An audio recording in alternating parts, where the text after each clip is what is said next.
Why did a Ghanaian politician insult another Ghanaian politician?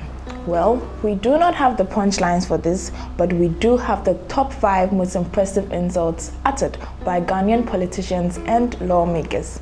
Oh, and we also have the great bonus story at the end of this one about how a Ghanaian man who urged Kenya's Raila Odinga, so stay with us. My name is Geraldine and welcome to Top 5 on YEN. 1. Martin Amidu and the Busa Way. Martin Amidu is Ghana's former Attorney General and Minister for Justice. He is now a nominee for the office of the Special Prosecutor. He is also a Busa and does not take lightly when his ethnic origins are stereotyped. This February, he appeared before the Appointment Committee of Parliament for his vetting. At the sitting, Haruna Idrisu, the minority leader, suggested that Amidu should settle the matter the Busa way. To rephrase, settling the matter the Busa way means to resort to physical violence while dealing with one's opponent. Amidu said it was unacceptable for the minority leader to use such a tribal epic to describe his people. He was offended.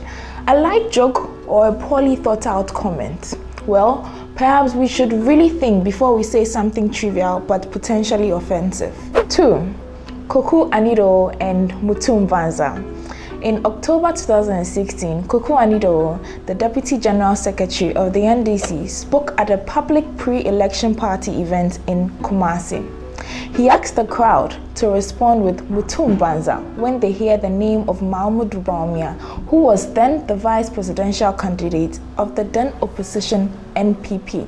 And so he went, Dr. Bawumia, and the crowd answered, Mutum Banza. By common Ghanaian standards, if by the age of 30 you're not married, have no children, and are generally unsuccessful, you are described as Mutum Banza. In other words, this Hausa expression is used to describe a useless person or a non-entity. Was Anido right for his mocking commentary? We don't know. Ask Vice President Bawumia. Speaking of vice presidents and other types of presidents, in the end, we'll tell you about a man who practically called Raila Odinga a Mutum Banza and Raila head. 3. Carlos Ahinkra and the interrupted interview. In December 2017, Samuel Okudzeto Ablakwa, MP for North Tongu and minority spokesperson on foreign affairs, was talking to journalists at the parlor of the parliament. He was commenting on the issue of Ghana's Ministry of Trade and Industry being accused of extortion. During Mr. Ablakwa's interview, the Deputy Trade Minister, Carlos Ahinkra, happened to be around. Ablakwa's comments angered him to the point where he interrupted the interview. You lied all your life through politics. Where are your facts? You do not have anything because all you are saying is just coming from your mind. Let him know that he is a thief. You have stolen throughout all your life, Mr. Ahinkra shouted. Mr. Ablakwa was forced to walk out of the interview and is determined to sue Mr. Ahinkra for his conduct, despite the latter's apology. 3 points down, 2 to go. Plus the additional story at the end. You will find out why a Ghanaian man felt obliged to issue a public apology to Kenya's Raila Odinga. 4. Kobe Champong and the untidy fruitcake. In 2011, Ghana was preparing for the 2012 general elections. The then Deputy Minister of Interior, Kobe Champong, made his opinion on the then MPP flag bearer, Nana Addo Dankwa Akufo-Addo, very clear. Champong said the legendary die be die remark gained Akufo-Addo the status of a fruitcake.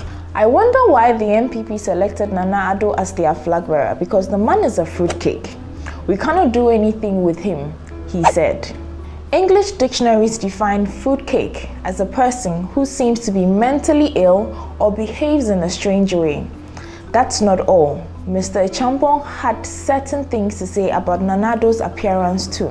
Didn't you see that Nana Addo appeared at the National Thanksgiving ceremony at the Independence Square in Accra, the nation's capital, in an untidy manner? He asked in 2011.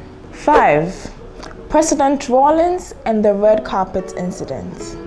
Sometimes one's gesture can sting worse than harsh words. In January 2017, dignitaries were arriving at the Parliament House in Accra for John Maham's final State of the Nation's address. Alfred Oko-Vanderpoy, Ablekuma South MP and former mayor of Accra, approached former President Jerry John Rawlings at the red carpet. The two continued to walk side by side with no visible acknowledgement from Rawlings. Finally, the former president halted and with a simple hand gesture showed that he did not wish to engage in conversation and then moved on. However, shortly after, the two were spotted inside the parliament talking amicably. Observers have theorized that Rawlings' gesture could have been a reaction to Vanderpoy breaching the red carpet protocol. Bonus: did you know that Kenya's intimidating political giant Raila Odinga has blocked a Ghanaian man on Facebook? Raila refuses to recognize the result of Kenya's 2017 presidential elections. Despite warnings, he realized his promise to swear himself in as the people's president. The 34-year-old Abeku Adams' Facebook comments about Odinga's self-swearing-in ceremony did not sit well with Odinga's people. Mr. Adams wrote, "Congratulations, His Excellency Buffoon Odinga, President of Little Kenya, the man who boycotted an election and won without contesting. Such a glamour of idiotism. Africa is such a mess. It is the ignorance of the mad of his madness that makes madness a mysterious illness."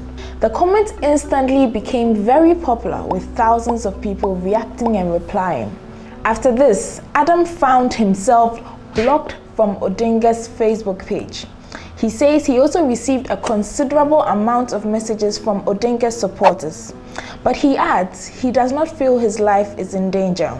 However, he felt he owed Odinga an apology, so he recorded one with BBC Pidgin.